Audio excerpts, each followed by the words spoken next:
एक सुनसान गांव के किनारे एक पुराना महल खड़ा है जो वर्षों से खंडहर हो चुका है।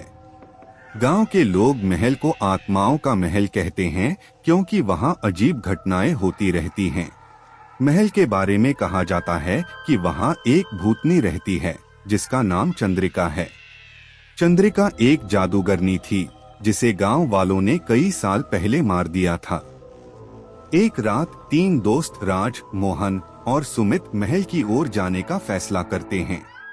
राज सबसे बहादुर है, मोहन संकोची और सुमित बहुत ही डरपोक है। रात का समय है और तीनों दोस्त महल के अंदर दाखिल होते हैं। महल के अंदर दाखिल होते ही उन्हें एक ठंडी हवा का झोंका महसूस होता है। मोहन कहता है, यह जगह बहुत डरावनी है, हमें वापस चलना चाहिए। राज कहता है, हम यहाँ एक साहसिक कार्य के लिए आए हैं, पीछे हटने नहीं। महल के अंदर अजीब सी आवाजें आने लगती हैं। सुमित कहता है, क्या तुमने वो सुना? कोई यहाँ है। अचानक एक पुराना दरवाजा खुद ब खुद खुल जाता है। तीनों दोस्त दरवाजे के पास जाते हैं और अंदर झांकते हैं।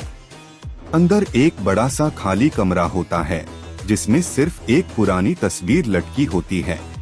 तस्वीर में एक खूबसूरत महिला की छवि होती है जो चंद्रिका की होती है। राज तस्वीर को ध्यान से देखता है और कहता है, यह वही भूतनी है जिसके बारे में सुना है। अचानक तस्वीर से एक रोशनी की किरण निकलती है और कमरे में फैल जाती है। तीनों दोस्त घबरा जाते हैं और पीछे हटते हैं। मोहन कहता है, हमें यहाँ से निकलना चाहिए, यह जगह सुरक्षित नहीं है। लेकिन राज कहता है, नहीं, हम यहाँ से यूं ही नहीं जा सकते, हमें इसका रहस्य जानना है।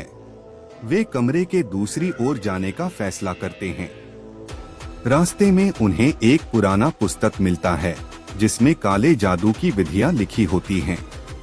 राज पुस्तक को उठाता है और पढ़ने की कोशिश करता है। तभी उन्हें पीछे से किसी के कदमों की आहट सुनाई देती है। वे मुड़कर देखते हैं तो कोई नहीं होता। सुमित कहता है, यहाँ कुछ बहुत ही अजीब हो रहा है। वे महल के अन्य कमरों की ओर बढ़ते हैं। एक कमरे में उन्हें एक पुराना दर्पण मिलता है। राज दर्पण में देखता है और अचानक उसकी परछाई गायब हो जाती है। मोहन कहता है, यह क्या हो रहा है? यह दर्पण जादुई है। दर्पण में चंद्रिका की छवि प्रकट होती है और वह हंसने लगती है। चंद्रिका कहती है, तुम्हें यहाँ नहीं आना चाहिए था, अब तुम मेरे जाल में फंस चुके हो। तीनों दोस्त घबरा जाते हैं और बाहर निकलने का रास्ता खोजते हैं। महल के दरवाजे अचानक बंद हो जाते हैं और बाहर निकलने का कोई रास्ता नहीं रहता। मोहन कहता है, हम यहाँ फंस चुके हैं, अब क्या करें? राज कहता है, हमें किसी तरह इस जादू को तोड़ना होगा। वे महल के अन्य हिस्सों की तलाश करने लगते हैं। एक कमरे में उन्हें चंद्रिका की पुरानी डायरियां मिलती हैं। डायरियों में लिखा होता है कि चंद्रिका अपनी आत्मा को अमर बनाने के लिए काले जादू का प्रयोग करती थी।